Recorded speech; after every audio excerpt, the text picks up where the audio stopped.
Well, hello, folks. Here I am with Douglas, and he is pretty ticked off about a few items in the news. Now, Douglas, what's got you hot under the collar? Well, it was something that you and Michael said. Well, it's simply gold laundering. And I thought to myself, well, yes, that's exactly what controls the whole world's economy, is gold laundering. And you said a few more things and a few more words popped up. And I said, well, okay, I'm going to take those 10 words. I'm going to do a search on them, because my theory is usually if you're talking about evil and you're saying, well, look at this evil, it's just so blatant, it's just so obvious. Well, then usually they've already made demonic laws that make it perfectly legal. So gold laundering is perfectly legal. That's how I often arrive at coming up with the question.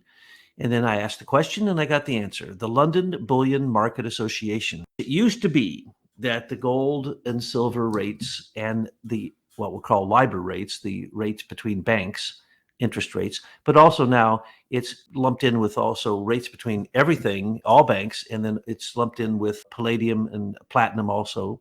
And so for a long time, it was done by the Rothschilds, and people thought, oh, this is a complete conspiracy. No, for decades and decades and decades.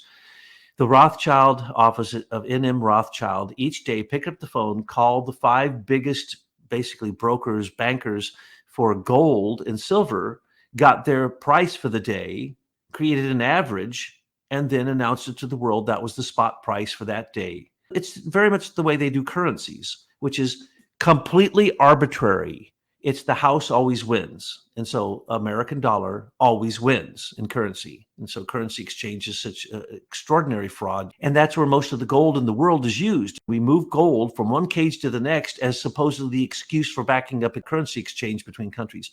Complete nonsense. Then it went from the Rothschilds when the Rothschilds got busted and everybody said, are you kidding? The whole world is controlled by one guy on a phone at N.M. Rothschild in the city of London. Yes, that is absolutely true. So then when they were busted, it went to one of the largest groups in the world called the Intercontinental Exchange Incorporated that owns the New York Stock Exchange. Now, what significance does that have?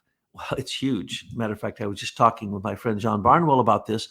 And because the guy who busted the bad bundled mortgages that were being assessed improperly as A class instead of the lowest class, those are still there. 2/3 of them are still sitting in the central banks of America.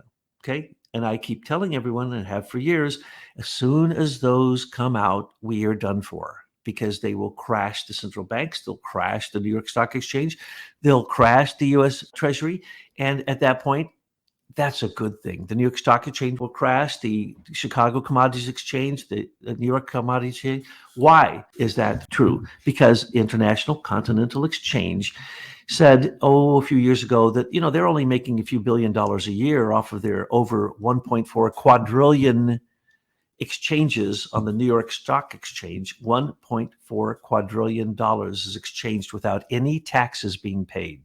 If taxes were paid on the bets, on the New York Stock Exchange, no individual tax would ever have to be paid. Taxes need to be paid by anybody. All they need to do is just print all the fake money they need. But the reason that they make us poor people out here in America, and in your country too, pay taxes is kind of the way they whip us debt slaves, into submission. Absolutely. And that's the reason that the debt ceiling is a joke, always has been a joke. And I've always made fun of it because it's nonsense. What just happened with Biden's new bill? All that money, where'd it come from? As Tyla just said, it's just printed. It's digital, printed, it's fake. It doesn't exist. It's debt. In Dodd-Frank, if your bank is short on its derivative plays, they can seize money out of your account because you're not considered a depositor anymore. You're an investor. Now, the reason that we followed this trail is because we were looking at Candace Owens' father-in-law, Michael Farmer, and we're beginning to see his connections to all of this. But at the same time, we saw that anecdotally, there's some problems happening at Bank of America with people being able to get their money out. So we asked Mike to look under the hood. Who is behind Bank of America? And boom, it's all Vanguard.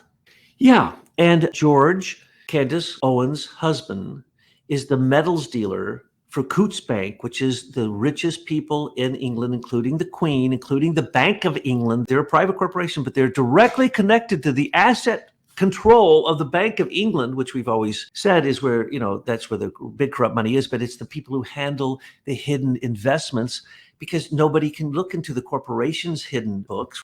Vanguard owns it all. Vanguard, Fidelity, BlackRock, State Street, T. Rowe Price own probably 75% of the Fortune 500 companies throughout the whole world. So they own everything. Now, what have they been doing lately? Buying real things, buying real estate, buying buildings, buying real things that will hold a value after the crash, and buying metals. And so we know Bank of America, we know that JP Morgan, we know that Citibank, we know that a few others were actually approved by the US Treasury to continuously, for decades, manipulate the derivatives market by silver fraud. The silver spoofing is what the derivatives are all based on because they set the value of the silver spoofing. And so the derivatives can't lose. So it's one bank after the next betting for silver to go up or down, winning or losing, and then trading that off later with the opposite happening. And backing all the investments up with what? Fake gold notes, paper gold, futures. It's not even gold. And then with the real gold, the London Bullion Market Association writes leases, mostly to central banks and to large banks and to huge dealers of bullion. Any gold anywhere moving, they control. They control the price, they control the amount, they control who moves it, and they control quality control, assessment, and they also control delivery.